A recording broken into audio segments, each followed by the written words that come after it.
വെളിപ്പാട് പുസ്തക പഠനം പാർട്ട് നമ്പർ 13. ദൈവനാമം മഹത്വപ്പെടുമാറാകട്ടെ.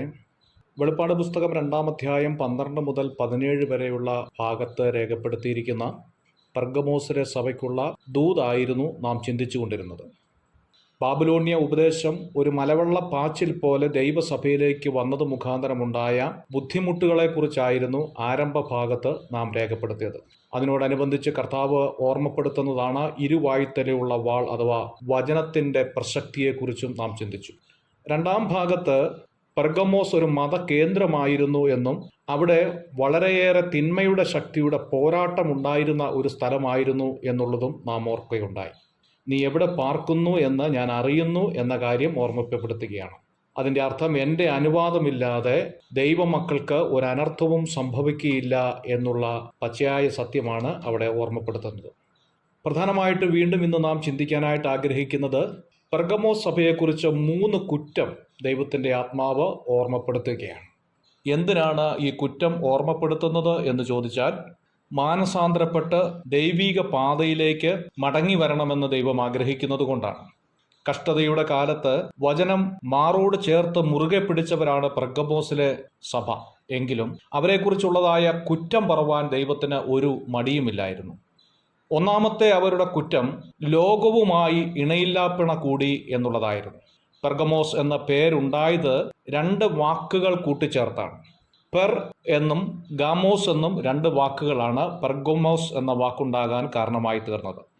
പെർ എന്ന വാക്കിന്റെ അർത്ഥം നിന്ദ്യമായ, ഗാമോസ് എന്നാൽ വിവാഹം എന്നുമാണ്. പെർഗമോസ് എന്ന വാക്കിന്റെ അർത്ഥം നിന്ദ്യമായ വിവാഹം അഥവാ ലോകവുമായി ഇണയില്ലാപ്പിണ കൂടി എന്നുള്ളതാണ് ദൈവം ഉന്നയിക്കുന്ന കുറ്റത്തിൽ ഒന്ന്. രണ്ടാമത്, ബിലെയാമിന്റെ ഉപദേശം നീ പിടിച്ചു എന്നതാണ്. സംഖ്യാപുസ്തകം 25-ാം അധ്യായം ബിലെയാമിന്റെ ഉപദേശത്തെക്കുറിച്ച് വിവരിക്കുന്ന ഭാഗമാണ്. എന്താണ് ബിലെയാമിന്റെ ഉപദേശം?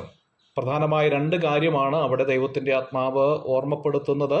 ഒന്നാമത്, വിഗ്രഹാർപ്പിതം ഭക്ഷിക്കുക എന്നുള്ളത് ബിലെയാം ഉപദേശിച്ചു.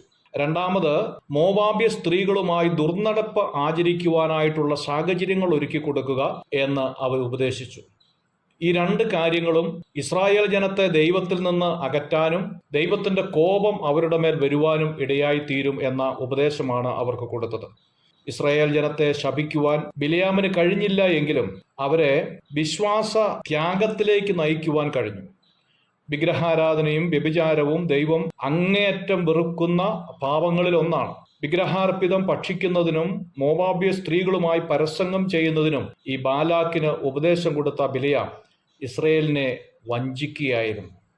ഈ 2 ഉപദേശം പറഞ്ഞുകൊണ്ട് അവരുടെ കുറ്റം അവരെ ഓർമ്മപ്പെടുത്തുകയാണ്. ബിലെയാമിന്റെ ഉപദേശത്തെക്കുറിച്ച് പുതിയ നിയമത്തിലും പരാമർശിക്കുന്നുണ്ട്. 2 പത്രോസ് 2-ാം അധ്യായം അതിന്റെ 15-ാമത്തെ വാക്യത്തിൽ നാം കാണുന്നു, നേർവഴി വിട്ട് തെറ്റിയ ബിലെയാം. ദ്രവ്യാഗ്രഹമാണ് നേർവഴി വിട്ട് തെറ്റുവാനുള്ള കാരണവും എന്ന് കണ്ടെത്താം. യൂദായുടെ ലേഖനത്തിൽ നാം കാണുന്നു 11-ാം വാക്യത്തിൽ അനീതിയുടെ കൂലി കുതിച്ചു എന്ന് കാണുന്നു. യൂദാ 11-ാം വാക്യത്തിൽ വീണ്ടും കാണുന്നു ബിലെയാമിന്റെ വഞ്ചന എന്ന് എഴുതിയിരിക്കുന്നു. വെളിപ്പാട് പുസ്തകം 2-ാം അധ്യായം 14-ാമത്തെ വാക്യം നാം ഇപ്പോൾ വായിച്ച ഭാഗത്ത് ബിലെയാമിന്റെ ഉപദേശം എന്നും കാണുന്നുണ്ട്.